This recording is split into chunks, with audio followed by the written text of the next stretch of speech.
नमस्कार, आप देख रहे हैं अलवर न्यूज में आकांक्षा वाली की एक नजर आज की सुर्खियों पर। अलवर रेलवे स्टेशन पर प्रेमी युगल ने खाया जहर, प्रेमी की हुई मौत, प्रेमिका का उपचार जारी।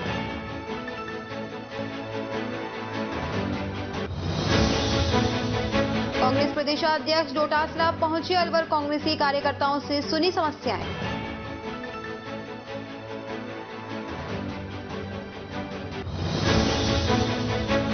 मृतक के परिवार को न्याय दिलाने के लिए निकाला कैंडल मार्च, ठोस कार्रवाई नहीं होने पर दी आंदोलन की चेतावनी।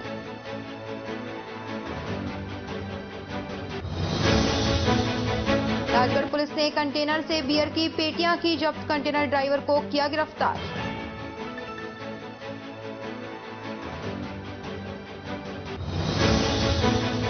अब खबरें विस्तार से।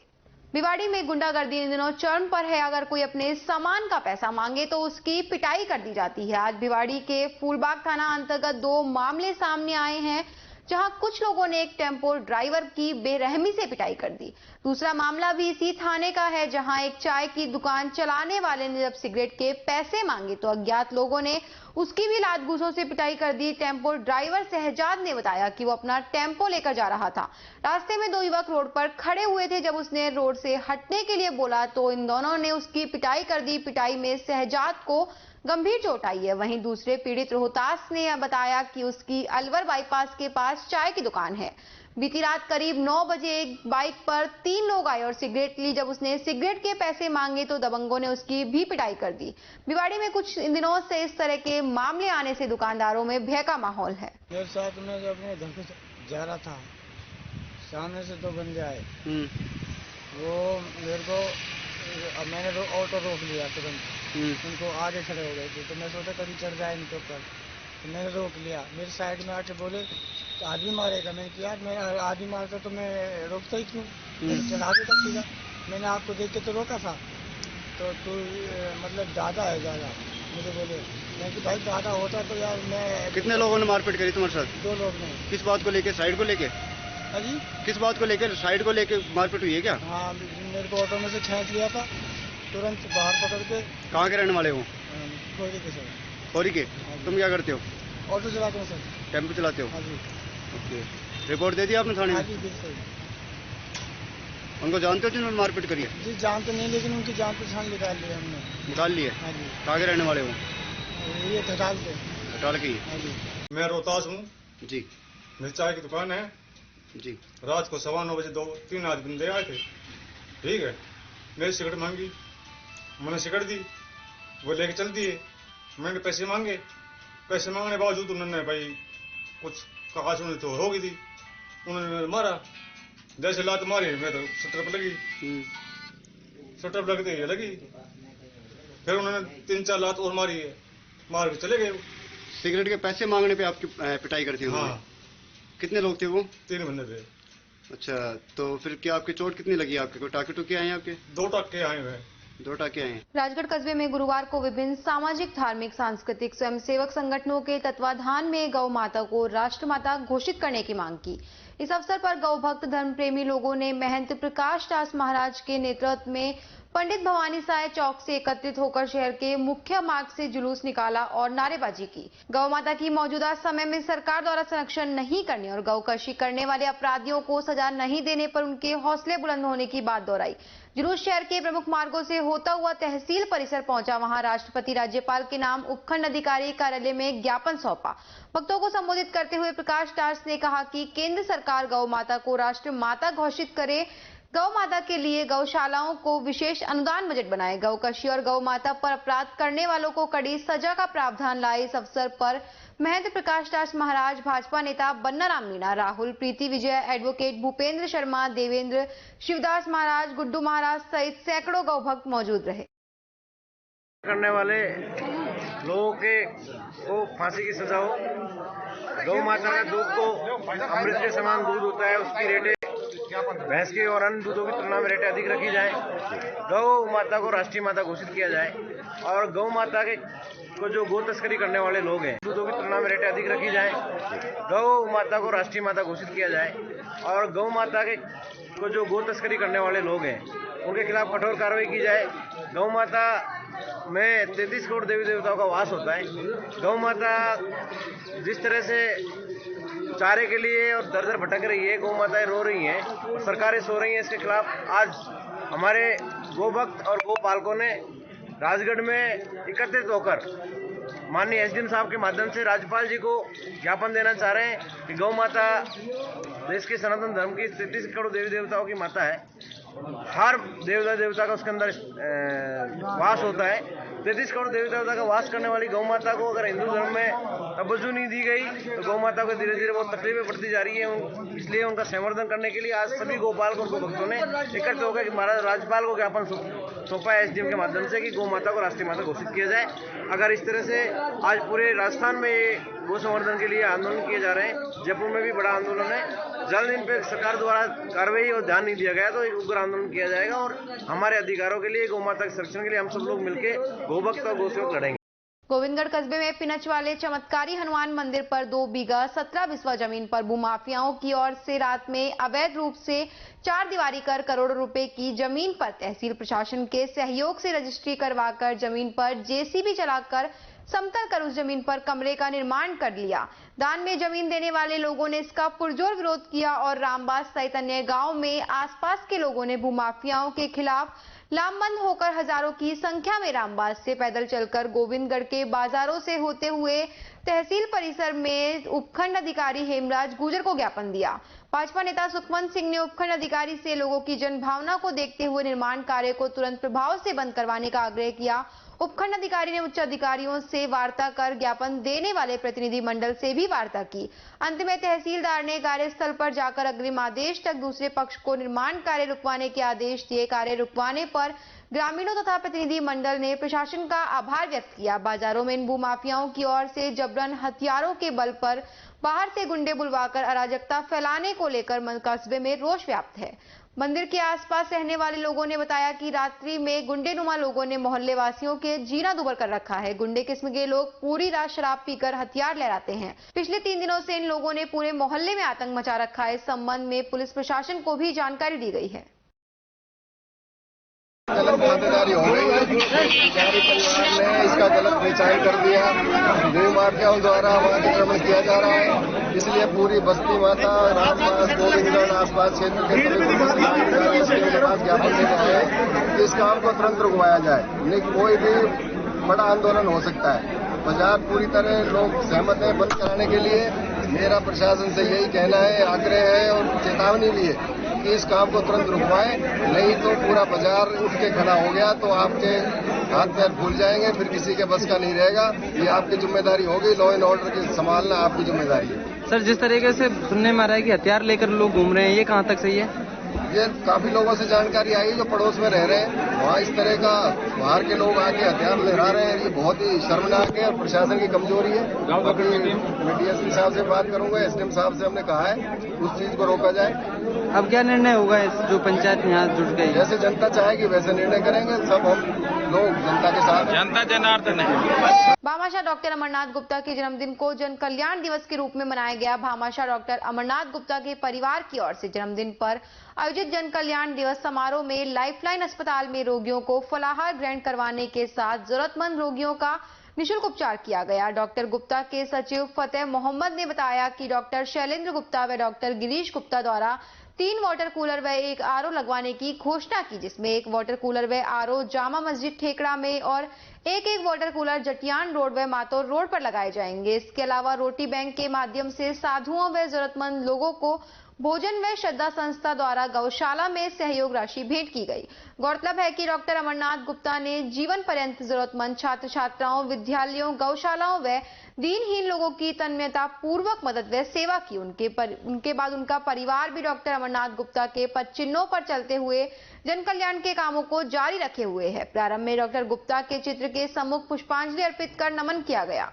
रेलवे परामर्शदात्री समिति के सदस्य नवल किशोर सैनी ने मथुरा जंक्शन पर रेलवे जीएम प्रमोद कुमार से मुलाकात की। गौरतलब है कि उत्तर मध्य रेलवे के महाप्रबंधक प्रमोद कुमार अपने वार्षिक निरीक्षण के दौरान मथुरा जंक्शन पर आए। इस बीच उन्होंने चल रही सभी योजनाओं, विकास कार्यों का निरीक्षण किया व स्टेशन संबंधित सुझावों के लिए जेडआरयूसीसी सदस्यों से मुलाकात की, जिसमें गोविंदगढ़ से नियुक्त जेडआरयूसीसी सदस्य नवल किशोर सैनी ने मथुरा जंक्शन पर जाकर महाप्रबंधक के समक्ष अपनी मांगे रखी, जिसमें प्रमुख मांग गोविंदगढ़ में प्रयागराज जयपुर एक्सप्रेस के ठहराव की रही, जिस पर महाप्रबंधक ने बताया कि रेलवे बोर्ड में मामला प्रक्रियाधीन है और जल्द ही क्षेत्र की मांग भी पूरी हो जाएगी। इसके अतिरिक्त सैनी ने अलवर मथुरा रेलखंड पर गाड़ियों की संख्या बढ़ाने, गोविंदगढ़ स्टेशन पर बड़ी टीन शेड लगाने, 2 व 3 नंबर प्लेटफॉर्म का काम पूरा करवाने, अलवर भरतपुर तथा अलवर मथुरा के मध्य नई ट्रेन चलाने आदि की मांगे रखी, जिस पर रेलवे महाप्रबंधक ने आश्वस्त किया कि कई प्रस्तावों को रेलवे बोर्ड नई दिल्ली में भेजा हुआ है, वहां से निर्णय आते ही जल्द ही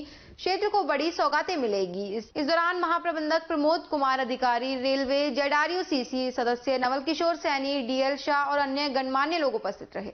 गोविंदगढ़ कस्बे के सीनियर सेकेंडरी स्कूल में राष्ट्रीय सेवा योजना के सेकंड स्तर का 7 दिवसीय विशेष शिविर का आयोजन किया गया। विशेष शिविरों में स्वयं सेवकों ने विद्यालय परिसर में साफ सफाई की, परिसर में पेड़ पौधों की सुरक्षा के लिए तारबंदी की गई। शिविर में प्रधानाचार्य घनश्याम दास गुप्ता ने कोविड से बचाव के लिए मास्क तथा सामाजिक दूरी की अनिवार्यता बताते हुए राष्ट्र और समाज की सच्ची लगन से सेवा करने का संदेश दिया। शिविर के मौके पर राजपाल यादव, रामावतार बैरवा, मोहर पाल, जसवंत सिंह, मौसमदीन कमालिया, छोटेलाल मीणा सहित शाला स्टाफ मौजूद रहा। विश्व वन्यजीव दिवस के मौके पर घायल राष्ट्रीय पक्षी मोर का उपचार कर वन्य जीवों को बचाने का संकल्प दिलाया गया। पावटा प्रागपुरा कस्बे में मीनों के मोहल्ले में एक मोर को उड़ने में परेशानी आ रही थी। ग्रामीणों ने इसकी सूचना एलएसए गोविंद भारद्वाज को दी। सूचना मिलते ही भारद्वाज ने मौके पर पहुंचकर घायल राष्ट्रीय पक्षी मोर का उपचार किया। भारद्वाज ने बताया कि मोर के बाएं पैर में हल्की खरोंच लगी हुई थी, जिसकी ड्रेसिंग की गई। वह मोर की एक आंख में पंख घुसा हुआ था, जिसे बड़ी मशक्कत से निकाला। दिव्या शर्मा ने मोर की आंख में आई ड्रॉप डाली। उपचार के बाद मोर की हालत में सुधार है, जिसे वन कार्यालय ले जाकर वन कर्मियों को सुपुर्द किया गया। उपचार के बाद भारद्वाज ने ग्रामीणों को बेजुबान जीवों की रक्षा करने का संकल्प भी दिलाया। पूर्व विधायक ज्ञानदेव आहूजा ने कहा कि गोविंदगढ़ क्षेत्र में मंदिर माफिक जमीन पर भूमाफियाओं का कब्जा दुर्भाग्यपूर्ण है। भूमाफियाओं को एसडीएम और विधायक साफिया जुबेर का सपोर्ट मिल रहा है। सरकार को भूमि का इंतकाल चढ़ाने की जांच करनी चाहिए। पूर्व विधायक आहूजा ने मामले में निष्पक्ष जांच नहीं होने पर आंदोलन की चेतावनी दी है। आज ज्ञात हुआ है कि श्री गोविंदगढ़ जिला अलवर में किसी मंदिर माफी की जमीन, बजरंगबली श्री हनुमान जी की जमीन पर कुछ अवैध लोग कब्जा करना चाहते थे और वहां दुकानें और चार दीवारी बना रहे थे। और इसमें मिली भगत एसडीएम लक्ष्मणगढ़ और जिला प्रशासन की भी है। यह दुर्भाग्यपूर्ण है। मैं विधायक रहा तो लगातार विधानसभा में यह प्रश्न लगाता रहा कि चाहे नजूर संपत्ति की जमीन हो, चाहे मंदिर माफी की जमीन हो, चाहे देवस्थान की जमीन हो, चाहे चारागाह सवाचक हो, इस पर अवैध रूप से कब्जा किया हुआ, किन किन का किया हुआ है, इसका प्रश्न का उत्तर भी आया था। यह आतंकवादी कार्रवाई है, गलत कार्रवाई है कि किसी समाज ने, सैनी समाज के रामबाग के किन्हीं बंधुओं ने यह हनुमान जी के मंदिर के लिए दान दी और उस पर कुछ लोग कब्जा करना चाहते हैं। और यह भी जानकारी मिली है कि स्थानीय विधायक का उसमें पूरा हाथ है, पूरा प्रेशर है और उनका पूरा उन कब्जा करने वालों को आशीर्वाद है। ये दुर्भाग्यपूर्ण है। सरकार को, जिला प्रशासन को, संभाग आयुक्त महोदय को इसकी जांच करनी चाहिए और अगर कहीं गलत इंतकाल चढ़ा है, गलत बेचान और एग्रीमेंट हुए हैं तो उसको रद्द करना चाहिए। यह मंदिर माफी की या मंदिर की जमीन है तो मंदिर को ही रहनी चाहिए।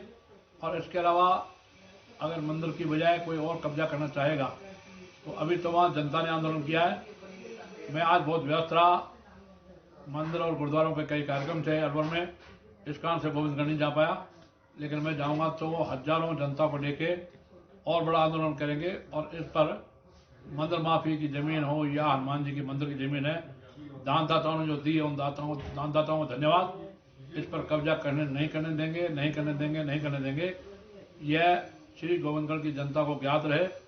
भविष्य में इस संबंध में चाहे हाईकोर्ट तक जाना पड़े, सुप्रीम कोर्ट तक, पूरी और उचित कार्रवाई की जाएगी। इन शब्दों का विराम। जय श्री राम, जय श्री राम, जय श्री राम। कठुमर के अरुआ टोल टैक्स पर अजीत कंस्ट्रक्शन कंपनी के ठेकेदार द्वारा बुधवार को टोल टैक्स पर विरोध प्रदर्शन किया गया।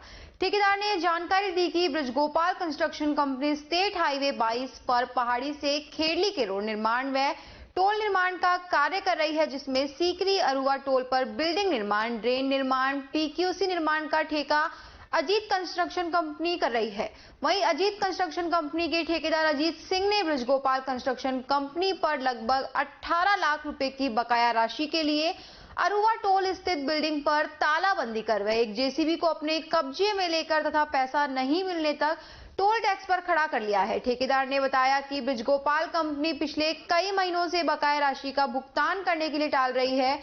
ठेकेदार ने बताया कि आर्थिक स्थिति नाजुक होने की वजह से वह ब्रजगोपाल कंस्ट्रक्शन कंपनी द्वारा शीघ्र भुगतान देने पर आत्महत्या करने के लिए मजबूरी बनी हुई है। ठेकेदार ने बताया कि कंपनी जब तक बकाया राशि का भुगतान नहीं करेगी तब तक टोल टैक्स को कंपनी के सुपुर्द नहीं किया जाएगा। इस विरोध प्रदर्शन के दौरान ठेकेदार अजीत सिंह व अनेक कर्मी मौजूद रहे।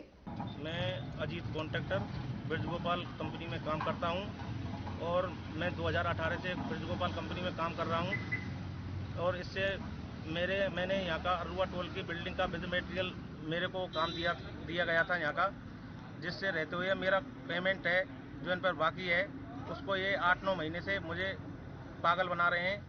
आज देंगे कल देंगे, आज देंगे कल देंगे। कितना पेमेंट है बकाया आपका? मेरा इन पर पेमेंट है कम से कम 18-19 लाख रुपए है प्रेजेंट में, और 5 साल की मेरी जो रिटर्न मनी है वो भी मेरी जो जिससे मैं 4 साल से काम करता आया हूँ 5% रिटर्न मनी भी है, उसको भी आज तक इन्होंने नहीं डाला है और मैं इन्होंने बहुत ज़्यादा परेशान कर रखा हूँ। इस चक्कर होते हुए मुझे पता पड़ा कि ये पीओसीडी टोल की 3 तारीख को होने वाली है। इस चक्कर में हम यहाँ पर मेरी इनसे नहीं पेश खा रही है। इस चक्कर में मैं मेरे भाई बंधुओं को, घर वालों को लेकर यहाँ पर आया हूँ और जिससे मैं यहाँ का ताला लगा दिया है मैंने बिल्डिंग का और जेसीबी खड़ी कर ली है मैंने ब्रजगोपाल कंपनी की, जिससे मेरा पेमेंट ये दे दें। यही जेसीबी है क्या? हाँ, यही जेसीबी है RJ14E4162 जी, जिससे मेरा पेमेंट ये दे दें। यही जेसीबी है क्या? हाँ, यही जेसीबी है RJ14E4162 जी। इसकी ये कंपनी की जेसीबी है, ये हमने रख रखी है।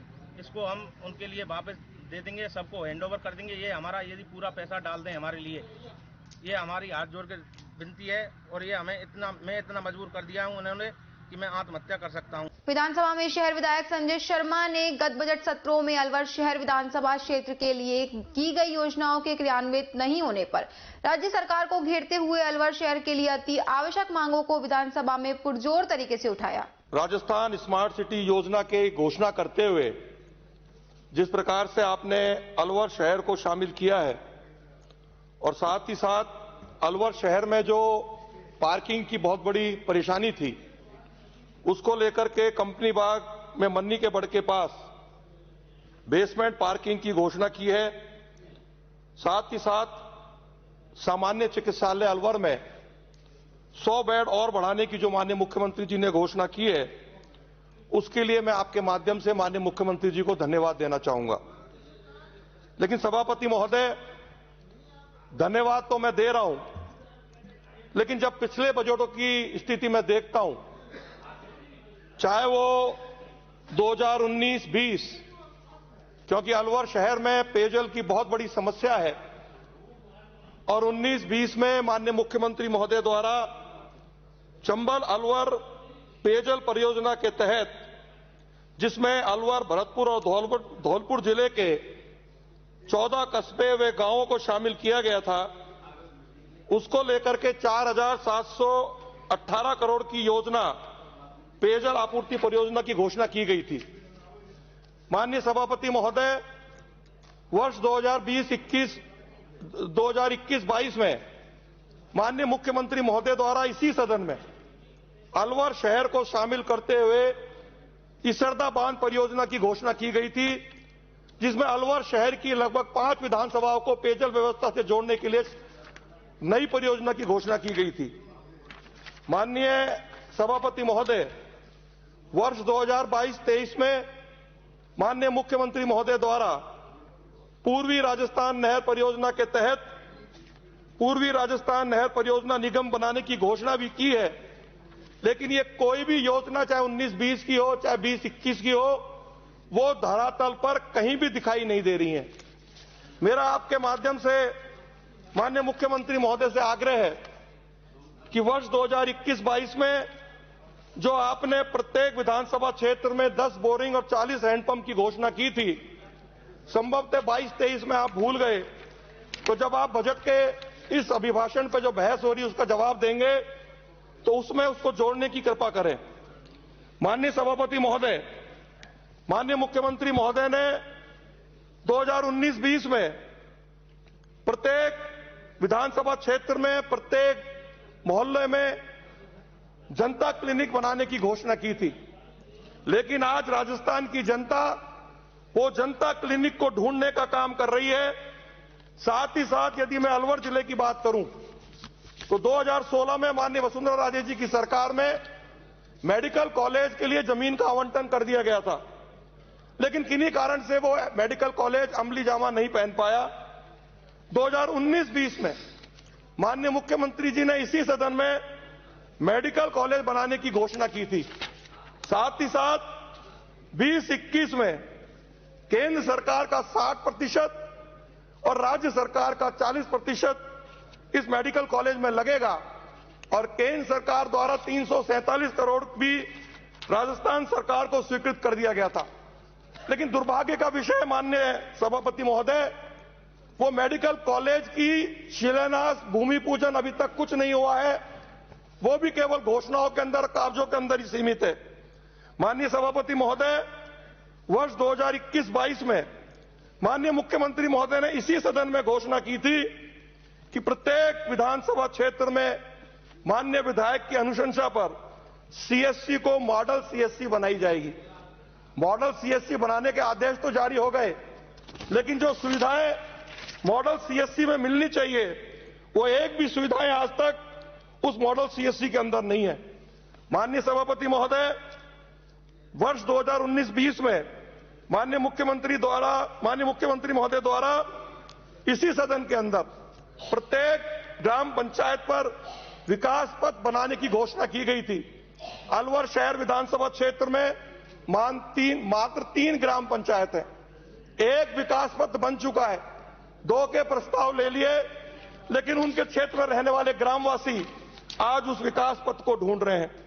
माननीय सभापति महोदय, वर्ष 2021-22 में माननीय मुख्यमंत्री द्वारा 5 करोड़ के लागत के नॉन पैचेबल या मिसिंग लिंक सड़कों के कार्य योजना घोषित की गई थी, जो घोषणा भी हो गई, प्रस्ताव भी चले गए, लेकिन उनके काम अभी तक शुरू नहीं हुए। माननीय सभापति महोदय, साथ ही साथ नगर परिषद और नगर पालिका क्षेत्रों पर 20 किलोमीटर और 10 किलोमीटर सड़क बनाने की घोषणा की गई थी, लेकिन बाद में सरकार ने अपने आदेश में परिवर्तन करते हुए नगर परिषद क्षेत्र में 6 करोड़ और नगर पालिका क्षेत्र में 4 करोड़ की सड़कें बनाने की घोषणा करी, लेकिन वो भी योजना अभी तक अमली जामा नहीं पहन पाई है। माननीय सभापति महोदय, माननीय मुख्यमंत्री महोदय द्वारा इसी सदन के अंदर अलवर शहर की शालीमार योजना में सीवर लाइन डालने का काम, वैशाली नगर से एमआईए तक 4 लेन सड़क व नाला निर्माण कार्य का काम इसी सदन के अंदर घोषणा की गई थी माननीय सभापति महोदय, लेकिन वो योजनाएं आज तक अमली जामा नहीं पहन पाई हैं। माननीय सभापति महोदय, मुख्यमंत्री महोदय द्वारा प्रत्येक विधानसभा क्षेत्र में पंचायत समिति स्तर पर नंदीशाला बनाने का काम की घोषणा की गई थी, लेकिन वो घोषणा भी अभी तक अमली जामा नहीं पहन पाई है। माननीय सभापति महोदय, इसी के साथ साथ गुरु नानक देव जयंती के 550वीं जयंती के उपलक्ष्य में 5 जिलों के अंदर गुरु नानक जयंती पार्क बनाने की घोषणा की गई थी, लेकिन माननीय सभापति महोदय, अलवर शहर भी उसमें शामिल था, लेकिन वो पार्क भी आज अलवर शहर की जनता को कहीं दिखाई नहीं दे रहा। माननीय सभापति महोदय, इसके साथ साथ चाहे वर्ष 2020-21 का बजट हो, 19-20 का बजट हो, 21-22 का बजट हो और अब 22-23 का बजट हो, माननीय मुख्यमंत्री जी द्वारा प्रत्येक जिला मुख्यालय पर, प्रत्येक जिला के अंदर औद्योगिक क्षेत्रों की स्थापना की बात कही गई है। उन औद्योगिक क्षेत्रों की स्थापना तो बहुत दूर की बात है, केवल रीको द्वारा वहां एक बोर्ड लगाया गया है। और मेरा इस सदन के माध्यम से, आपके माध्यम से माननीय मुख्यमंत्री जी से आग्रह है, जिन क्षेत्रों में उद्योग चल रहे हैं उसमें एक ऐसी व्यवस्था की जाए, क्योंकि किसान की जमीन तो ले ली जाती है, लेकिन उस उद्योग में काम करने के लिए उस किसान के बेटे को घुसने की अनुमति नहीं होती। सभापति महोदय, मैं आपके माध्यम से माननीय मुख्यमंत्री जी से आग्रह करना चाहता हूं उद्योग लगाइए, विकास कीजिए, लेकिन उस उद्योग में राजस्थान के 75% का आरक्षण आप फिक्स कीजिए, उस किसान के बेटे को उस उद्योग में रोजगार मिले। इस बात की चिंता माननीय मुख्यमंत्री जी आपको करनी चाहिए। साथ ही साथ माननीय मुख्यमंत्री महोदय से मैं आपके माध्यम से आग्रह करना चाहूंगा कि मैंने माननीय मुख्यमंत्री जी को पत्र के माध्यम से अवगत कराया था और अलवर नगर परिषद ने एक प्रस्ताव भी राज्य सरकार को भेज रखा है कि अलवर नगर परिषद को नगर निगम के रूप में क्रमोन्नत किया जाए। साथ ही साथ जो अलवर शहर का सामान्य चिकित्सालय है, उसमें जो हमारा शिशु वार्ड है, उसको शिशु चिकित्सालय का दर्जा देने की मांग बहुत पुरानी है। माननीय सभापति महोदय, अलवर शहर के अंदर जो शहरी चिकित्सालय नंबर 1 जगन्नाथ जी महाराज की जो डिस्पेंसरी है, साथ ही साथ राजकीय शहरी चिकित्सालय नंबर 4 शिवाजी पार्क की जो डिस्पेंसरी है, उसको सामुदायिक स्वास्थ्य केंद्र के रूप में क्रमोन्नत करने का आदेश माननीय मुख्यमंत्री जी से मैं आग्रह करूंगा। साथ ही साथ क्योंकि अलवर में अपराध बहुत बढ़ रहे हैं, अलवर जिला राजस्थान के मानचित्र पर अपराध के अग्रणी जिलों में से एक आ रहा है, अलवर शहर भी इससे अछूता नहीं है। सभापति महोदय, मैं आपके माध्यम से माननीय मुख्यमंत्री जी से आग्रह करूंगा कि अखेपुरा जो पुलिस चौकी है उसको थाने के रूप में स्थापित करने की घोषणा माननीय मुख्यमंत्री जी करें। साथ ही साथ जो अलवर शहर का सीवरेज से जो क्षेत्र वंचित रह गया है, बहुत सारा इलाका ऐसा है जो नगर विकास न्यास द्वारा कृषि भूमि पर पट्टे तो दे दिए गए हैं, लेकिन सीवरेज के कारण वो अछूता है। तो आपके माध्यम से मैं माननीय मुख्यमंत्री जी से आग्रह करूंगा कि वे सीवरेज के लिए बजट का आवंटन करें। साथ ही साथ सीवरेज डलने के बाद, अमृत जलम योजना की लाइन डलने के बाद जो सड़कें हमारी टूट गई हैं, उसके लिए भी विशेष बजट माननीय मुख्यमंत्री जी से मैं देने का आग्रह करूंगा। माननीय सदस्य समाप्त करें। सभापति महोदय, एक बात कह के मैं अपनी बात को विराम दूंगा। माननीय मुख्यमंत्री महोदय ने प्रत्येक धार्मिक स्थल को जोड़ने के लिए, विशेष रूप से जो ट्राइबल क्षेत्र में है, साथ ही साथ जो हमारे पर्यटन की दृष्टिकोण से बहुत महत्वपूर्ण है, उनको जोड़ने के लिए एक लग्जरी बस चलाने का काम किया था। हमारे चोमू से आने वाले विधायक ने भी माननीय मुख्यमंत्री जी से आग्रह किया था कि सामोद में जो हनुमान जी का मंदिर है, वहां तक बस चलाई जाए, वरना हनुमान जी की गदा से कोई नहीं बच सकता। माननीय सभापति महोदय, अलवर में भी भानगढ़ को लेकर के माननीय मुख्यमंत्री जी द्वारा घोषणा की गई थी और भानगढ़ में एक किदवंती है, वहां शराब के कारण वो पूरा गांव, वो पूरा सल्तनत तबाह हो गई थी। माननीय सभापति महोदय, मैं आपके माध्यम से माननीय मुख्यमंत्री जी से आग्रह करूंगा, जो पूर्व में की गई घोषणाएं हैं उसको धरातल पर लाएं और जो लग्जरी बस चलाने की आपने घोषणा की थी उसको जल्दी से चला दें, वरना शराब के कारण कहीं ऐसा ना हो कि 2023 राजगम सीट लाके आपने मुझे बोलने का मौका दिया, उसके लिए बहुत बहुत धन्यवाद। जय भारत, जय हिंद। मुंडावर विधायक मंजीत धर्मपाल चौधरी ने विधानसभा में बजट पर बोलते हुए कहा कि कांग्रेस सरकार का ये बजट मुझे ऐसा लग रहा है मानो चुनावी बजट है। बजट में सिर्फ घोषणा ही घोषणा है। विधायक ने कांग्रेस पर तंज कसते हुए कहा कि कांग्रेस विधायक केंद्र सरकार को कोसते रहते हैं, केंद्र सरकार की चिंता नहीं करे। 2024 में एक बार फिर से प्रधानमंत्री नरेंद्र मोदी के नेतृत्व में पूर्ण बहुमत से केंद्र सरकार बनेगी। उन्होंने कहा कि पड़ोसी राज्यों हरियाणा, मध्य प्रदेश, गुजरात, महाराष्ट्र आदि राज्यों में 75% स्थानीय युवाओं को रोजगार दिया जाता है, उसी तर्ज पर राजस्थान में भी मुख्यमंत्री बजट का रिप्लाई दे। साथ ही मुंडावर विधानसभा क्षेत्र के गांवों को ईसरदा बांध परियोजना में जोड़ा जाए। उन्होंने कहा कि मुंडावर विधानसभा क्षेत्र के अंदर 41 पटवार मंडल आते हैं, 15 पटवार मंडलों पर एक उप तहसील खोलने का नियम है। ऐसे में सोडावास और ततारपुर को उप तहसील खोलने की घोषणा बजट रिप्लाई में की जाए। विधायक ने नीमराना को नगर पालिका बनाने के लिए मुख्यमंत्री का बजट भाषण में आभार व्यक्त किया। विधायक ने मुंडावर CHC को 100 बेड करने, सोडावास, अजर का चौकी थानों में क्रमोन्नत करने की मांग की। मैं सभापति महोदय आपको धन्यवाद देना चाहूंगा, आप मुझे बोलने का मौका दिया। धन्यवाद सभापति महोदय, आपने बजट 2022-23 पर मुझे बोलने का मौका दिया, उसके लिए आपका आभार व्यक्त करता हूं। 23 फरवरी 2000 माननीय मुख्यमंत्री और अगले ही दिन यानी 24 फरवरी 2022 से इस बजट पर वाद विवाद चालू हुआ। सबसे पहले हमारी पार्टी के उपनेता, मेरे पिता के सहयोगी और मेरे चाचा आदरणीय श्री राजेंद्र राठौड़ साहब ने अपना वक्तव्य रखा और जिस तरीके से उन्होंने इस बजट की धज्जियां उड़ाई, तो पक्ष सत्तारूढ़ के साथी जो आज सत्ता का सुख भोग रहे हैं, सभी को चिंता व्यक्त हुई और बजट भाषण पर वाद विवाद छोड़कर वो केंद्र की सरकार पर पहुंचे, केंद्र की नीतियों पर पहुंचे। तो उन सभी से आग्रह करना चाहूंगा, निवेदन करना चाहूंगा कि 2024 के अंदर माननीय देश के प्रधानमंत्री नरेंद्र मोदी जी 2019 से भी अधिक कई सीटों के साथ वापस सत्ता में आ रहे हैं। आप अपनी 2023 की चिंता करें, कहीं ऐसा ना हो जब 2013 के अंदर आप 21 आए थे और आने वाले समय के अंदर 2023 के अंदर आप 21 से घटकर कहीं 10 से भी घटकर 7-8 पर ना पहुंच जाएं। वो तो आने वाला समय बताएगा। माननीय सभापति महोदय, अगर बात करूं इस बजट की तो पैरा नंबर 7 के अंदर माननीय मुख्यमंत्री जी ने चिरंजीवी स्वास्थ्य बीमा योजना के तहत प्रत्येक परिवार की जो चिकित्सा बीमा है वो 5 लाख से बढ़ाकर 10 लाख किया। अन्य जिलों की तो माननीय सभापति बहुत बात छोड़ें, अगर बात करें जयपुर जिले की तो जयपुर जिले में आने वाले जितने भी बड़े अस्पताल हैं जैसे कि Fortis, Max, EHCC, Shelby, CK Birla, Tongia, Narayana, Manipal, व्यक्तिगत तौर पर वहां पर मैंने उनके काउंटर पर फोन करके जानकारी चाहिए कि भाई आपके यहां पर चिरंजीवी बीमा योजना का क्या आपने लागू करी है। प्रत्येक अस्पताल ने इस योजना को लागू करने का मना कर दिया कि साहब हमारे यहां पर ऐसी कोई भी योजना लागू नहीं है। अगर यह हाल प्रदेश की राजधानी का है और बड़े अस्पतालों का है तो अन्य जिले जो पिछड़े जिले हैं वहां पे अस्पतालों का हाल आप जान सकते हैं। वहां पे जो गरीब लोग रह रहे हैं उनका इलाज कैसे होगा ऐसा आप जान सकते हैं। जब चिरंजीवी योजना को अस्पताल लागू ही नहीं कर रहे तो इस योजना को लागू करने का क्या औचित्य है। राज्य सरकार, मैं मांग करता हूं माननीय मुख्यमंत्री जी से कि इसके सफल क्रियान्वयन के लिए निगरानी के लिए एक उच्च स्तरीय नोडल एजेंसी बनाई जाए और साथ ही साथ इसे सभी अस्पतालों में लागू करने के लिए सभी अस्पतालों को बाध्य करना चाहिए। अगर कोई अस्पताल इसे लागू नहीं करता तो उसके खिलाफ कठोर कार्रवाई का भी प्रावधान लागू करना चाहिए। माननीय सभापति महोदय, पैरा नंबर 40 के अंदर माननीय मुख्यमंत्री जी कहते हैं opportunities are not offered, they must be wrested and work for and this call for perseverance and courage. और उन्होंने इसका मतलब भी बजट भाषण के अंदर बताया, अवसर प्रदान नहीं होते, उन्हें हासिल करना पड़ता है, उसके लिए काम करना चाहिए और इसके लिए आवश्यकता है दृढ़ता और साहस की। पर मेरा मानना है आज का प्रदेश का युवा इसका जो मतलब निकालता है वो है कि सरकार आपको कोई अवसर प्रदान नहीं कर सकती है।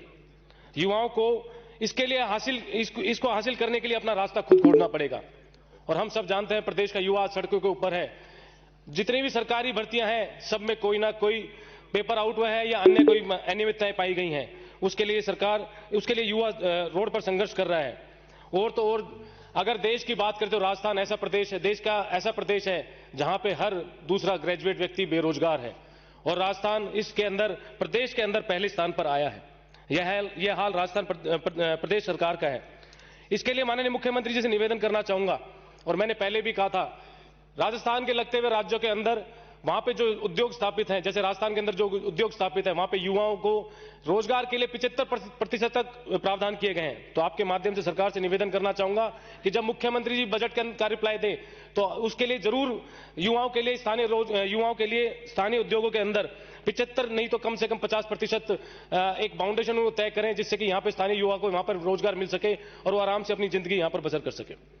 माननीय सभापति महोदय, अगर बात करूं औद्योगिक क्षेत्र की तो इस बजट के अंदर मुख्यमंत्री जी ने 32 औद्योगिक क्षेत्र की घोषणा करी है।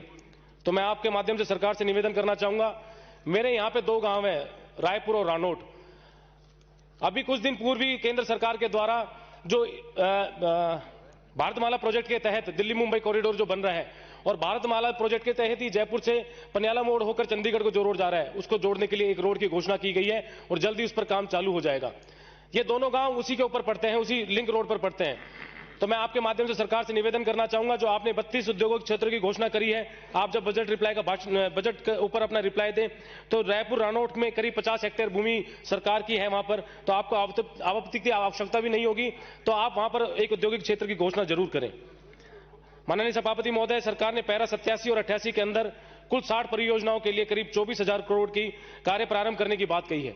मैंने पूर्व भी माननीय मुख्यमंत्री जी से निवेदन किया था, मांग की थी और व्यक्तिगत तौर पर मिलकर भी मैंने मांग की थी। और यहां पर अलवर ग्रामीण से आने वाले माननीय सदस्य बैठे, मैंने उनसे भी आग्रह किया था कि आज आप सरकार के अंदर मंत्री हैं तो आप मुख्यमंत्री जी को कहकर जो इसरदा बांध परियोजना है उस योजना के तहत मेरे मुंडावर विधानसभा क्षेत्र को जोड़ा जाए, जिससे आने वाले समय के अंदर जो पीने की पानी की समस्या मेरे क्षेत्र के अंदर बनी हुई है वो कहीं ना कहीं दूर हो सके। माननीय सभापति महोदय, इस बार माननीय मुख्यमंत्री जी ने अलग से कृषि बजट प्रस्तुत किया है।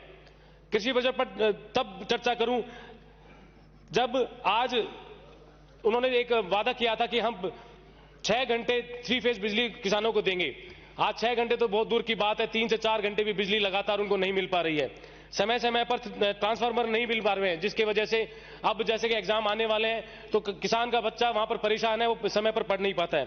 जिस तरीके से आज उनके हालात वहां पर गांव में सरकार ने कर रखे हैं, तो किसान आज त्राही वहां पर कर रहा है।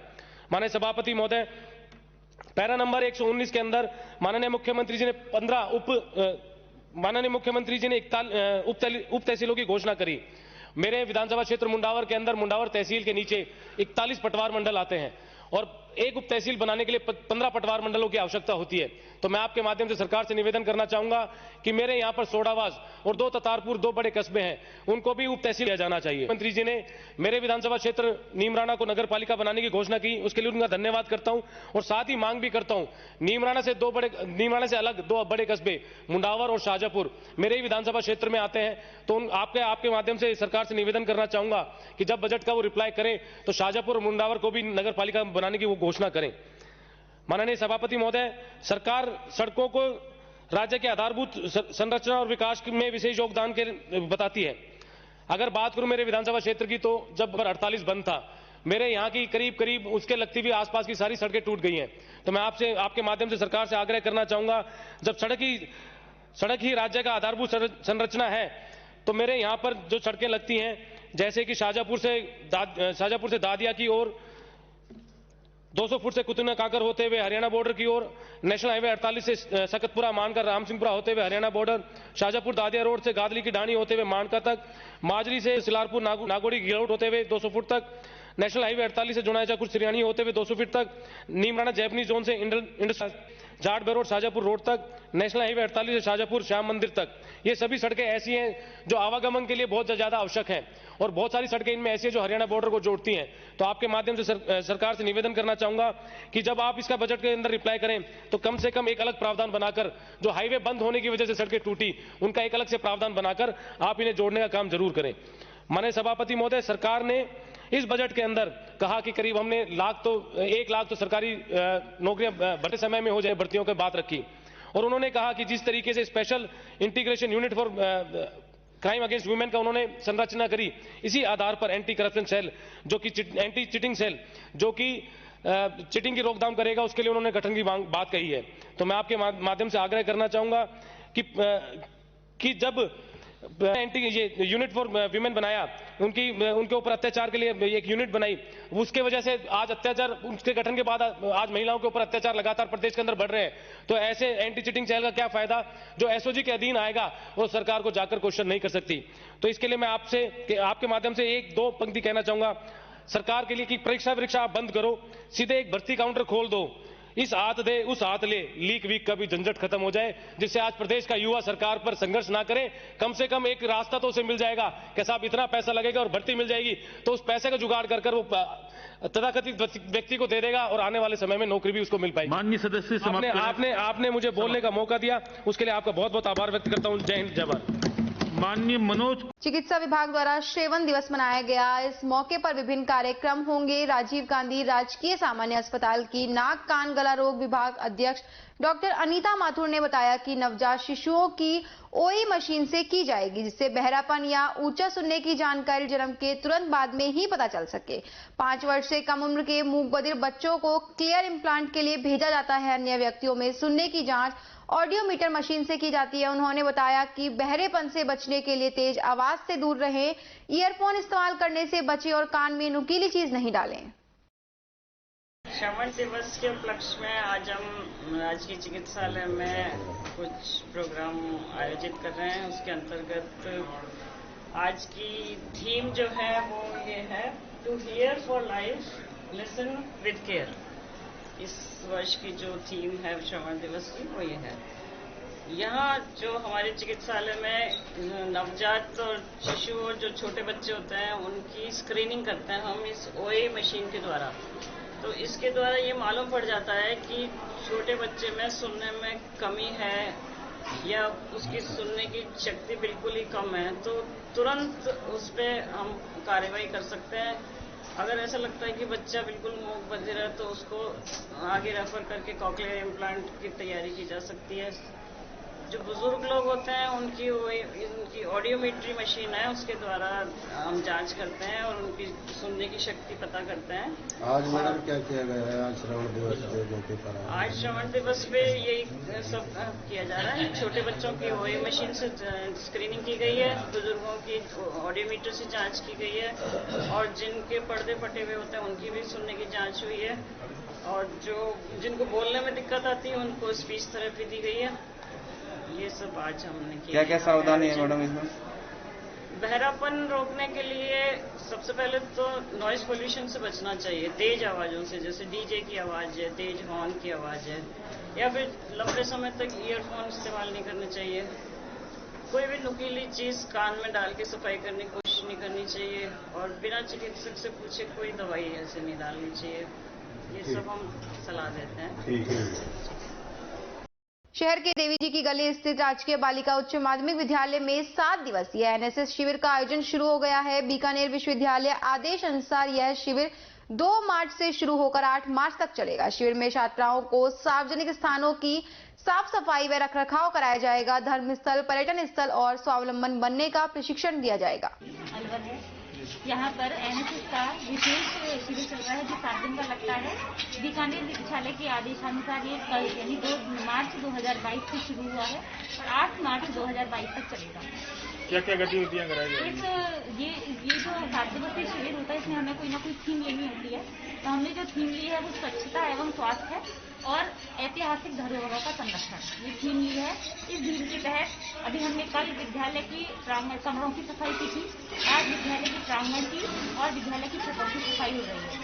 और इसके अलावा बच्चों के मनोरंजन के लिए आज ही विद्यालय में खाल सज्जा प्रतियोगिता होगी और मेहंदी प्रतियोगिता होगी, वो भोजन के बाद होगी। अभी बच्चों ने नाश्ता किया है, सफाई का काम कर रहे हैं, भोजन करने के बाद वो प्रतियोगिताओं का क्या उद्देश्य है इसका कराने का? इस कैंप का जो मुख्य उद्देश्य होता है बच्चों में राष्ट्रभक्ति की भावना या राष्ट्र सेवा की भावना से उत्सुक करना होता है। हमें एक क्षेत्र गोद लेना होता है, तो हमने मुंशी बाग को गोद लिया हुआ है और मुंशी महारानी की छतरी सागर को गोद लिया हुआ है। कल हमारा जो गतिविधि होगी उसमें हम कल मुंशी बाग की सफाई करेंगे और मुंशी महारानी की छतरी और सागर पर भी श्रमदान करने जाएंगे। इसके अलावा हम एक दिन स्वच्छता रैली निकालेंगे, जिसमें हम संपूर्ण बाजार से होते हुए मेन मार्केट से होते रैली निकालेंगे और लोगों को जागरूक करने का प्रयास करेंगे स्वास्थ्य के लिए और स्वच्छता के लिए। और साथ में जो कोरोना महामारी से हमने बहुत काल के रूप में हमने इसको झेला है, उससे हम और आगे अपनी सावधानियां किस तरीके से उससे भी हम लोगों को जागरूक करने का प्रयास करेंगे। मुख्य महत्व इसका यही है कि बच्चे अपने राष्ट्र के प्रति जागरूक रहें कि अगर हमारे कुछ कर गुजरने का मौका है तो हम उससे पीछे ना हटें। इसी के साथ खबरों में वक्त तो चला एक छोटे से ब्रेक का। जल्द लौटेंगे, कहीं नहीं जाएगा, बने रहिए अलवर न्यूज के साथ।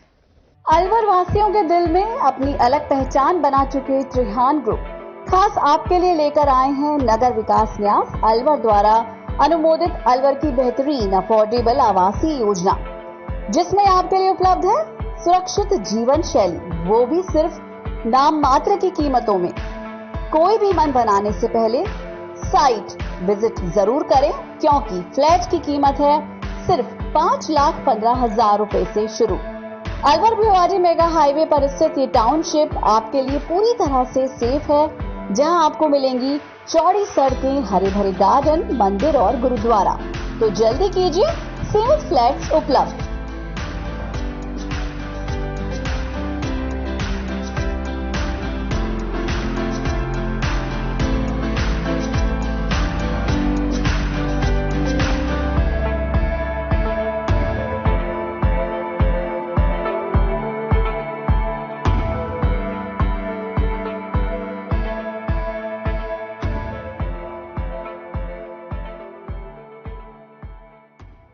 तेज दिमाग, पैनी नजर और निर्णय लेने की क्षमता आपको बनाती है देश का स्वर्णिम भविष्य। नरेंद्र तिवारी IAS एकेडमी, जो कि है सभी प्रतियोगी परीक्षाओं के लिए सर्वश्रेष्ठ संस्था, जहां का उन्नत माहौल और सही मार्गदर्शन आपको RAS, IAS, शिक्षक, REET, SSC, railway, Delhi police, Rajasthan police, SI, पटवारी, STC और B.Ed जैसी प्रतियोगी परीक्षाओं में सफलता का रास्ता दिखाएगा। अलवर की सर्वश्रेष्ठ प्रतियोगी संस्था Narendra Tiwari IAS academy, railway station के पास, लिटिल बर्ड स्कूल के पीछे, नेहरू नगर, अलवर।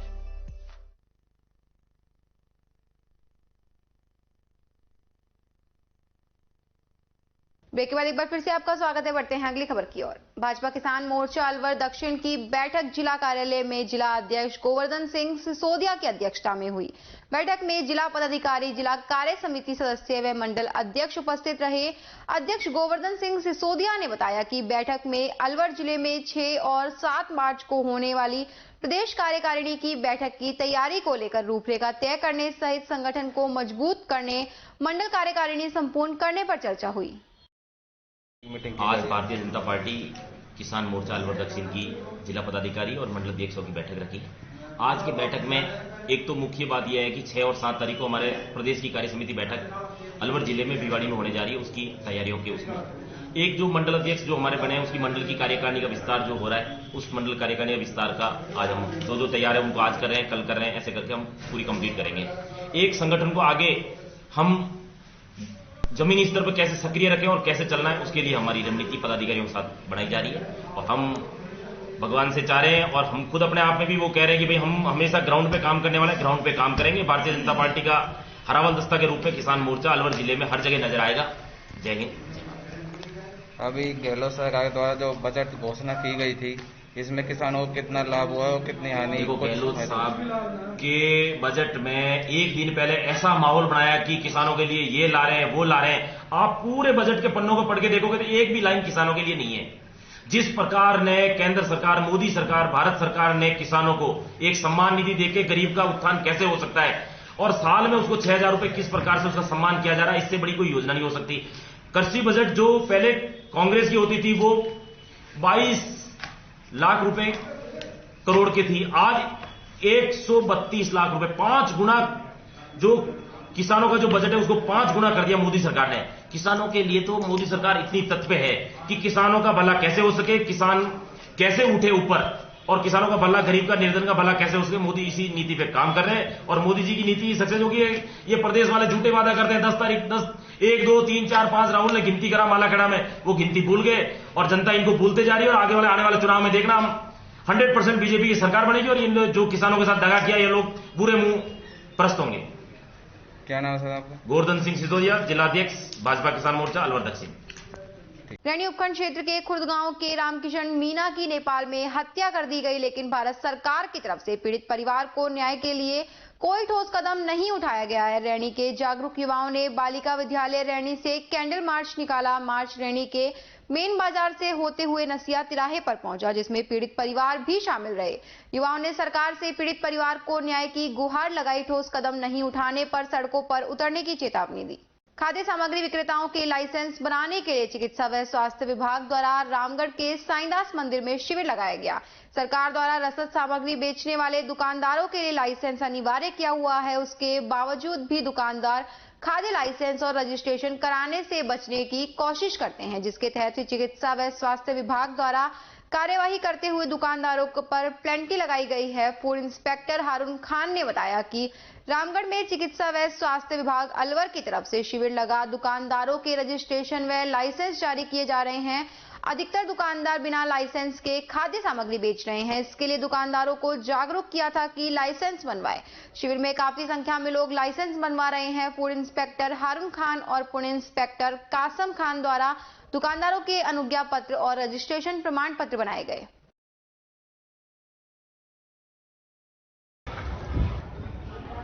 आज रामगढ़ कस्बे में अलवर जिले से खाद्य फूड लाइसेंस का शिविर लगाया गया है।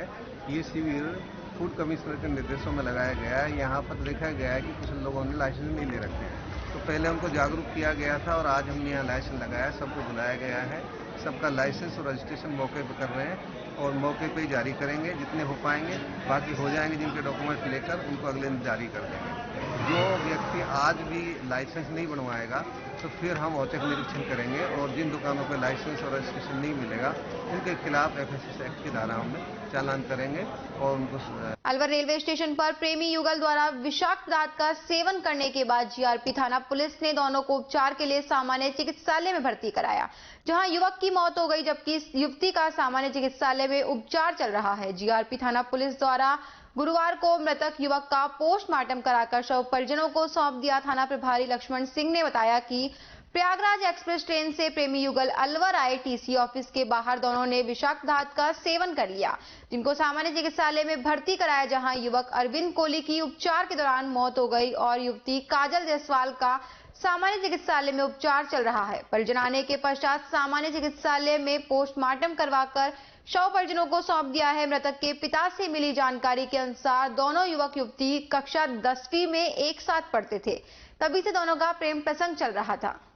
कल दिनांक 2/3/2022 को हेड टीसी ऑफिस के सामने एक प्रेमी युगल जो कौशाम्बी यूपी से घर से भाग के आए थे, जिसके संबंध में वहाँ पश्चिमी सरीरा थाना कौशाम्बी में लड़की के परिजनों ने 363 366 का मुकदमा भी दर्ज करा रखा है।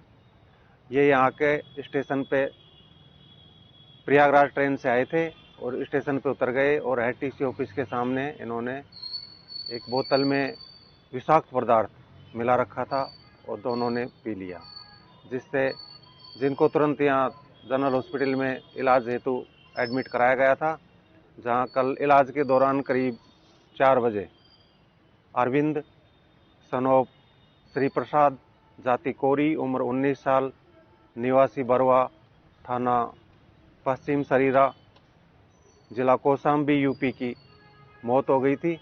लड़की अभी जहर इलाज है, जो जिंदा है, जिसको आज उसके परिजनों को सूचित किया गया था। आज उसके पिताजी, उसके जीजाजी और अन्य परिजन आ चुके हैं। उनकी उपस्थिति में पोस्टमार्टम कराया जाकर लाश अंतिम संस्कार है तो उनको सुपुर्द की जा रही है। अभी तक पूछताछ में क्या बता रहे हैं, पिता कुछ बता रहे हैं कि कैसे क्या कब से संबंध थे लड़की को? ये तो बता रहा है कि जब ये 10वीं में पढ़ते थे, जो एक ही स्कूल कॉलेज में पढ़ते थे, तभी से इनसे प्यार चल रहा था, दोनों में संपर्क था। फिलहाल पोस्टमार्टम करा के लाश अब परिजनों को सुपुर्द कर रहे हैं और ये दाह संस्कार के लिए अपने घर कौशाम्बी ले जा रहे हैं। कांग्रेस प्रदेश अध्यक्ष गोविंद सिंह डोटासरा अलवर पहुंचे। उनका भाजपा कार्यकर्ताओं ने विरोध प्रदर्शन किया और काले झंडे दिखाए। सर्किट हाउस में विधायक, मंत्री व कार्यकर्ताओं ने प्रदेश अध्यक्ष का स्वागत किया। अलवर के प्रताप ऑडिटोरियम में कांग्रेस कार्यकर्ताओं के सम्मेलन में डोटासरा शामिल हुए। उन्होंने कहा कि कार्यकर्ताओं को मोटिवेट करने के लिए वे जिलों में जा रहे हैं। गोविंद सिंह डोटासरा ने कहा, इस समय डिजिटल का जमाना है, इसीलिए डिजिटल तकनीक के माध्यम से ज्यादा कार्यकर्ता बनाए जा रहे हैं। डिजिटल प्रक्रिया के द्वारा कार्यकर्ता का आईडी, फोटो व सभी जानकारी सही दर्ज होती है। इनमें कांग्रेसी कार्यकर्ताओं की समस्याएं सुनी जाएगी। साथ ही बूथ स्तर तक पार्टी को मजबूत करने के लिए सरकार की योजनाओं से कार्यकर्ताओं को अवगत कराया जाएगा। अलवर के प्रताप ऑडिटोरियम में गोविंद सिंह डोटासरा ने ध्वजारोहण किया। इस दौरान कैबिनेट मंत्री टीकाराम जूली सहित कांग्रेस के दिग्गज नेता मौजूद रहे। डोटासरा ने कहा कि प्रदेश सरकार की दर्जनों योजनाएं चल रही हैं, उनका आम आदमी को लाभ मिले। डेट है आज की तारीख में। निरुपम साहब हमारे पीआरओ हैं, दोनों पीआरओ हमारे साथ में राजेंद्र सिंह जी और अमित जी हैं। हम सब लोग राजस्थान में घूम घूम के कार्यकर्ताओं को मोटिवेट कर रहे हैं कि ज़्यादा से ज़्यादा डिजिटल सदस्य बनाइए और डिजिटल सदस्य हमारे G9 होंगे, क्योंकि उसकी फ़ोटो, वोटर आईडी कार्ड और उसके मोबाइल नंबर तीनों से उसका वेरीफाई होगा। ज़्यादा से ज़्यादा बनेंगे तो हम हमारे सरकार की, राजस्थान सरकार की फ्लैगशिप योजनाएं उनके माध्यम से ज़्यादा लोगों तक पहुंचा सकेंगे, जिससे उनको लाभ मिले। और ज़्यादा से ज़्यादा मोदी सरकार की विफलताएं, चाहे महंगाई नहीं रोक पाने की रही हो, चाहे उनकी आर्थिक नीति रही हो, चाहे किसानों के साथ जो अन्याचार अत्याचार किया, जो लोकतंत्र की हत्या करने का जो वो काम कर रहे हैं, हर मोर्चे पे विफल रह रहे हैं। कांग्रेस की रीति नीति मेंबर्स के माध्यम से गांव-गांव पहुंचा, बिल्कुल कांग्रेस की रीति नीति भी पहुंचा रहे हैं, फ्लैगशिप योजनाओं की जानकारी भी दे रहे हैं, सदस्य भी बना रहे हैं डिजिटल, और केंद्र सरकार की विफलताएं भी हम गांव-गांव ढाणी में कार्यकर्ताओं को बता रहे हैं। तो ये अब जो ये कार्यक्रम है, ये सिखाने के लिए है कि कैसे आप मेंबर बन सकते हैं? नहीं, हम मोटिवेट कर रहे हैं, ज़्यादा से ज़्यादा बनाएं। आते हैं कार्यकर्ता में उत्साह होता है, कोई कमी खामी रहती है तो उसको पूछता है कि भाई किस प्रकार से कहाँ हमें दिक्कत आ रही है। ज़्यादा से ज़्यादा लोगों को आप मोटिवेट करोगे तभी तो लोग बना पाएंगे। तो इसके लिए हम लोग जिलों में जा रहे हैं। एक प्रशिक्षण शिविर भी पैरेलल हमारे चल रहे हैं, जो 2 दिवसीय जिला स्तर के ऊपर प्रशिक्षण शिविर है। कांग्रेस का इतिहास, उसका योगदान, आज़ादी से लेकर अब तक का योगदान, सरकार की, हमारी सरकार की फ्लैगशिप योजनाएं हैं, उससे लाभ मिलने वाला लाभ लोगों को कैसे मिले, केंद्र सरकार की विफलताएं क्या क्या रही हैं, ये सब चीजें हम साथ लेकर। सदर थाना क्षेत्र के बहादुरपुर बस स्टैंड पर ट्रैक्टर ने बाइक सवार व्यक्ति को टक्कर मार दी, जिससे उसकी मौके पर ही मौत हो गई।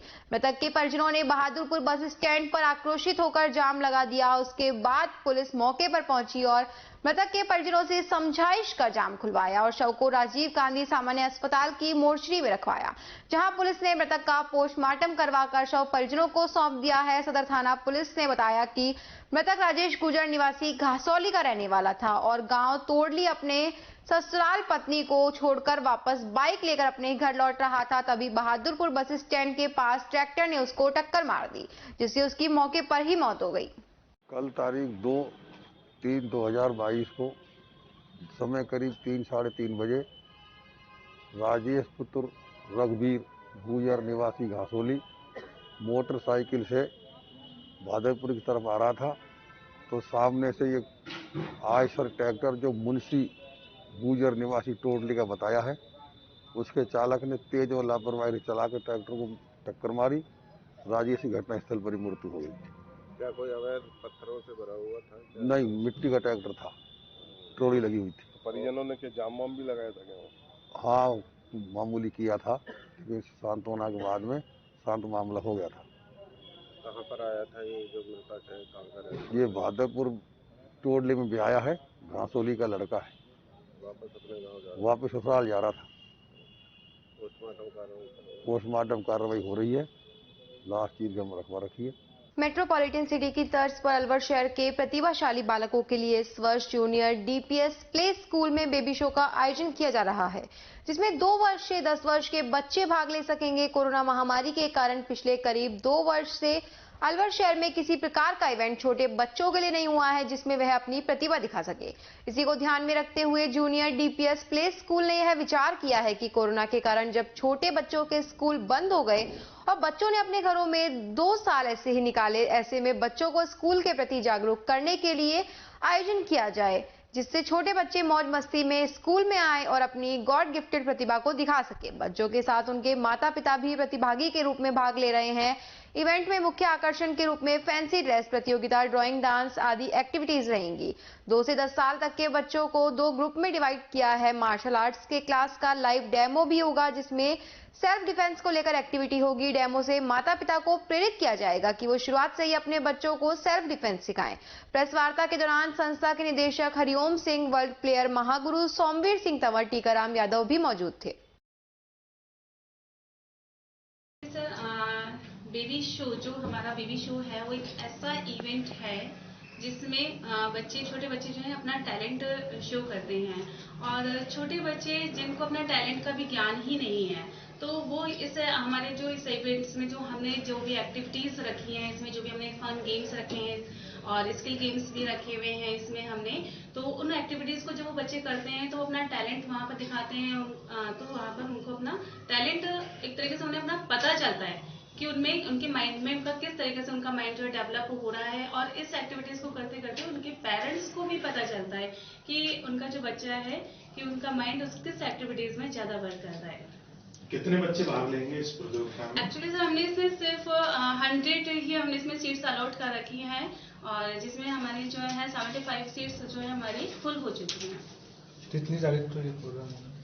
सर हमारा जो ये प्रोग्राम है ये 6 मार्च 2022 को होने वाला है, और इसका टाइमिंग हमने जो सिलेक्ट किया है वो 10 to 2 o'clock है। इसमें जो भी हमारे पार्टिसिपेट्स जिस भी एक्टिविटीज में पार्टिसिपेट्स करेंगे तो हम उनको एक टाइम स्लॉट देंगे, तो उस टाइम के अकॉर्डिंग जो है वो हमारे इसमें फंक्शन में आएंगे और अपना पार्टिसिपेट करेंगे। बच्चों में किस तरीके का विशेष रहेगा? क्या फन गेम रहेगा, ड्रेस कॉम्पिटिशन रहेगा, किस तरीके? जी, इसमें हमने बहुत सारे इसमें गेम्स रखे हुए हैं बच्चों के, फन गेम्स हैं, इसमें स्किल गेम्स हैं, इसमें बच्चों के अकॉर्डिंग जैसे कि हमने इसमें क्या इसमें हमने 2 ग्रुप्स बना रखे हैं। एक तो फर्स्ट ग्रुप होगा हमारा 3 to 6 years के बच्चों के लिए, एंड सेकंड ग्रुप होगा हमारा 7 to 10 years के एज के ग्रुप के बच्चों का, जिसमें अलग अलग हमारी जो एक्टिविटीज होंगी। छोटे बच्चों के लिए फैंसी ड्रेस रखा गया है, और मोस्ट एक्टिव स्पेशल बच्चों के अंदर जो स्पेशल क्वालिटीज होती है किसी का, जैसे कि कर्लिस्ट हेयर होते हैं, सनशाइन का फेस होता है, स्माइलिंग होती है अच्छी, हेल्थीस्ट बेबी होते हैं। तो इस टाइप की हम एक्टिविटीज जो बच्चे रैंप वॉक पर आएंगे तो हमारे जो जज हैं उनको जजेस करेंगे उन्हें। डांस कॉम्पिटिशन है, सॉन्ग कॉम्पिटिशन है सर, इसके अलावा जिस तरह से आउट ऑफ कंट्री के अंदर सेल्फ डिफेंस की प्राथमिकता दी जाती है, ऐसी बातों को देखते हुए जूनियर डीपीएस ने एक सराहनीय कदम रखा है। उन्होंने सेल्फ डिफेंस को बहुत प्राथमिकता दी है। उन्होंने हमसे जोड़ा है कि आप सर सेल्फ डिफेंस को लेकर छोटे बच्चे या बड़े हो उनको सबको सेल्फ डिफेंस की ट्रेनिंग दें, ताकि जिस तरह से आप छोटा सा क्या है कि बड़ा सा देश ले लीजिए चाइना में छोटा सा बच्चा भी इतना शानदार प्रैक्टिस करके दिखाता है, इतने हमारे बड़े बच्चे भी नहीं कर सकते। तो हमारा देश पीछे क्यों रहे? तो ऐसे काफी शहरों में लग रहा है सेल्फ डिफेंस का, लेकिन अब अलवर में हमने पहली बार हाथ मिलाया है जूनियर डीपीएस से सेल्फ डिफेंस को लेते हुए। तो सेल्फ डिफेंस में हम वो करके दिखाएंगे छोटे छोटे बच्चों के। और अभी हाल ही के अंदर जो 6 तारीख को ये बेबी शो हो रहा है, इसके अंदर भी सेल्फ डिफेंस का एक डेमोन्स्ट्रेशन है, तो छोटे बच्चों के द्वारा ही हो रहा है डेमोन्स्ट्रेशन। वो दिखाएंगे किस तरह से रक्षा की जाती है और वेपन्स किस तरह चलाए जाते हैं। खास कोरोना को लेकर बच्चों के प्रति अभिभावक चिंतित हैं, अभी तक उसकी दवाई भी नहीं बन पाई है प्रॉपर रूप से, क्या करेंगे उसको, कैसे आप बताएंगे? सर 2 साल से कोरोना है और कोरोना के अंदर जब सरकार ने सबसे पहले ओपन किया था तो स्पोर्ट्स को ही ओपन किया था, क्योंकि विशेषज्ञों का मानना ये है कि जब तक हमारी इम्यूनिटी पावर स्ट्रांग नहीं होगी जब तक हम किसी भी तरीके से लड़ नहीं सकते हैं। और कहते हैं ना कि बच्चों के अंदर इम्यूनिटी पावर तभी बनेगी जब बच्चा फिट रहेगा, और फिट एक गेम से होता है। और सेल्फ डिफेंस ये नहीं है कि सिर्फ आत्मरक्षा की जाए, उसके अंदर भी बहुत सारी बेसिक ट्रेनिंग होती है। बेसिक ट्रेनिंग को देखते हुए अपने शरीर की कैपेसिटी को बढ़ाना, ये मेन चीज होती है इसमें। और जैसे बच्चों की वैक्सीन बनी नहीं है तो इस बात से चिंतित हम भी हैं, लेकिन जैसे जब स्कूलें ओपन हो रही हैं और हर चीज ओपन है तो सरकार की गाइडलाइन को देखते हुए उस तरीके से हमें चलना है। जूनियर डीपीएस के अलावा और भी स्कूल भाग लेंगे इस मामले में? No sir, only junior DPS. इसमें तो सर अतिथि के तौर पर कौन कौन बता रहे हैं? ये मैं तो सिर्फ स्पोर्ट्स की जानकारी दे सकता हूँ आपको, जो जूनियर डीपीएस की लेनी है तो मैम बताएंगे आप। मंडल स्तरीय कप बुलबुल उत्सव शिविर का आयोजन स्काउट गाइड कार्यालय नगर बगीची अलवर में आयोजित किया गया, जिसमें जिले से बच्चों ने भाग लिया। नन्हे मुन्ने छोटे बच्चों ने अपनी प्रस्तुति दी। साथ ही इस दौरान scout guide CEO Pramod Sharma, समाज सेवी मोहन स्वरूप भारद्वाज व जिला शिक्षा अधिकारी प्रारंभिक नेकी राम व स्काउट गाइड का ग्रुप मौजूद रहा। जिला स्तरीय इस प्रोग्राम में कप बुलबुल का उत्सव आयोजित किया जा रहा है। इसमें जिले के विभिन्न क्षेत्रों से बच्चे आए हुए हैं। इस 3 दिवसीय उत्सव में बच्चों को शिक्षा, स्वास्थ्य और नैतिकता के आधार पर बहुत सारे कार्यक्रम आयोजित किए जाएंगे, जिसमें बच्चों का मनोरंजन हाइट तक भी शामिल है। और निश्चित रूप से जो बच्चे आए हैं बहुत कुछ सीख कर जाएंगे। इन सब के लिए मेरी शुभकामनाएं। क्या कहना चाहेंगे सर बच्चों के भविष्य के लिए, क्या संदेश जाता है इसमें? बच्चे को फ्यूचर में क्या निर्भर होता है यहाँ से? बहुत कुछ स्काउट में जो एक आत्मीयता के लिए चाहिए, एक इंसान अच्छे इंसान बनने के लिए जो गुण चाहिए, वो सारे स्काउटिंग में सिखाए जाते हैं। मैं इन बच्चों के उज्जवल भविष्य की कामना करता हूँ। सर क्या नाम है आपका, क्या पद है? नेकीराम, जिला शिक्षा अधिकारी, मुख्यालय प्रारंभिक शिक्षा अलवर। ये हमारा राजस्थान राज्य भारतीय स्काउट गाइड जिला मुख्यालय द्वारा एक मंडल स्तरीय कप बुलबुल उत्सव, जो कि छोटे जो बच्चे होते हैं 5 से 10 साल तक के, उनका एक बहुत अच्छा प्रोग्राम होता है। और इनका एक यूनिक कार्यक्रम यही है कप बुलबुल उत्सव, जिसमें हम इनको स्काउटिंग के साथ साथ इनके मनोरंजन का भी ध्यान रखते हैं, इनको खेलों का भी ध्यान रखते हैं। एडवेंचर एक्टिविटी भी ये बच्चे बहुत ही उम्दा तरीके से करते हैं। और ये जो कप बुलबुल है हमारे, ये राजस्थान में मैं कहता हूँ कि अलवर जिला ही ऐसा है जो लगातार कप बुलबुल उत्सव हर साल करता है। क्योंकि अभी 2019 में उसके बाद कोरोना आ गया, कोरोना के बाद एक बहुत बड़ा गैप बच्चों के और एजुकेशन के बीच भी हो गया, इन शैक्षिक एक्टिविटियों के बीच भी हो गया। तो बहुत ही आज मैं भी हर्ष महसूस कर रहा हूं कि इन बच्चों का 3 दिवसीय कप बुलबुल उत्सव जिला मुख्यालय अलवर पर आयोजित किया जा रहा है। आज इसका जो उद्घाटन भी भव्य तरीके से नेकीराम जी, जो हमारे जिला शिक्षा अधिकारी है, और समाज सेवी मोहन स्वरूप भारद्वाज जी के करकमलों द्वारा उद्घाटन किया गया है। मैं इस अवसर पर इन कप बुलबुल के बच्चों को भी धन्यवाद देना चाहिए, इनके माता पिता को भी, और साथ ही इनके गुरुजनों को भी, कि जो बच्चों को लेकर का है इतनी अच्छी एक्टिविटी है आयोजित। इसी के साथ खबरों में वक्त हो चला एक और छोटे से ब्रेक का। जल्द लौटेंगे, बने रहिए अलवर न्यूज के साथ।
एक मशीन द्वारा हो रही है रोज दूध की सप्लाई।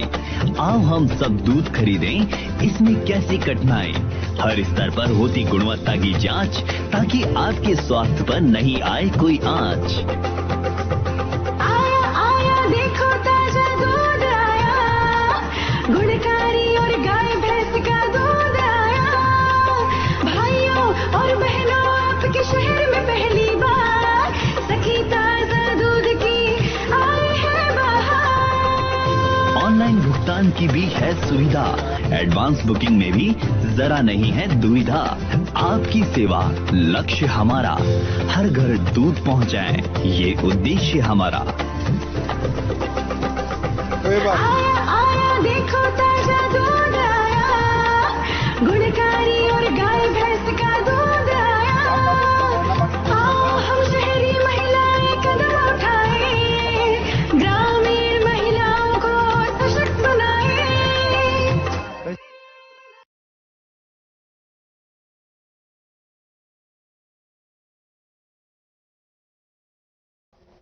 ब्रेक के बाद एक बार फिर से आपका स्वागत है। बढ़ते हैं अगली खबर की ओर। रामगढ़ थाना क्षेत्र के खालसा नगर के दो पक्षों ने एक दूसरे के खिलाफ रामगढ़ थाने में बलात्कार के मुकदमे दर्ज कराए हैं, जिसमें एक पक्ष की महिला द्वारा दर्ज कराई गई रिपोर्ट में कहा कि वो गांव के एक व्यक्ति के पास सरसों के खेत में चारा लेने गई थी। चारे की पोटली उठवाने के लिए गांव का ही एक युवक आया और कहने लगा कि पहले कोल्ड ड्रिंक पी लो, फिर पोटली उठा लेना। गांव का होने के चलते उस पर विश्वास कर लिया और कोल्ड ड्रिंक पी ली। ठंडा पीने के बाद बेहोश हो गई उस युवक द्वारा मेरे साथ बलात्कार कर वीडियो बना ली। दूसरे पक्ष की एक महिला द्वारा रिपोर्ट दर्ज कराई गई कि रिपोर्ट में लिखा है कि मैं सरसों के खेत में चारा लेने गई थी। मेरी सास भैंसों को चारा डालने के लिए घर वापस आ गई।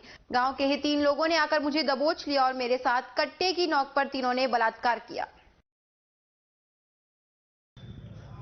खालसा नगर खिलौरा में दो पक्षों में, एक ही समाज के दो पक्ष है, उन्होंने एक दूसरे के विरुद्ध रिपोर्ट दिए। प्रथम पक्ष ने 376 की रिपोर्ट दी है, जिसमें पीड़िता ने एक व्यक्ति के खिलाफ स्वयं के साथ रेप होने का आरोप लगाया है। उसी के आरोपी पक्ष के निकट रिश्तेदारों द्वारा जो दूसरी प्रकरण दर्ज कराया है, उसमें 3-4 आदमियों के विरुद्ध गैंग रेप का प्रकरण दर्ज कराया देर रात।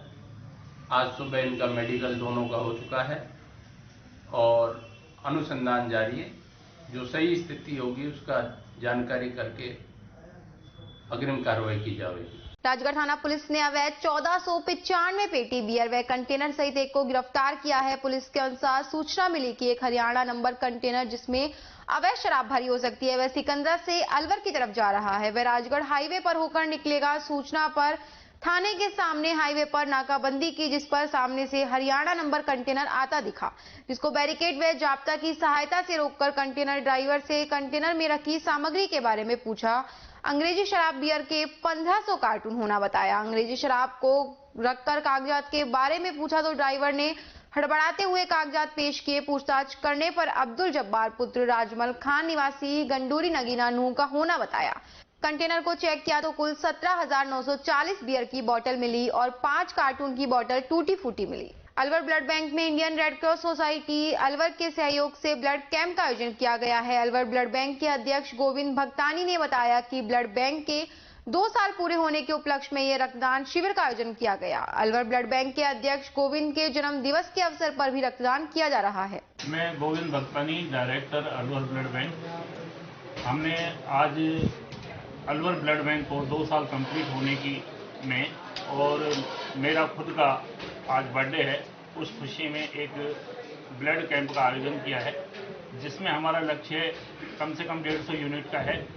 60 से 70 यूनिट डोनेट हो चुका है और जल्दी से जल्दी 3-4 बजे तक डोनेशन हो जाए। ये रक्त सर मरीजों के काम आएगा। रक्तदान शिविर इसलिए लगाया गया है क्योंकि रक्त जो है बहुत महत्वपूर्ण है। रक्तदान एक महादान कहा गया है और इससे 1 यूनिट से 3 लोगों की जिंदगी बचाई जा सकती है। इसलिए हर व्यक्ति को कम से कम 3-4 महीने में एक बार ब्लड डोनेट करना चाहिए। खबरों में इतना ही। बने रहिए अलवर न्यूज के साथ।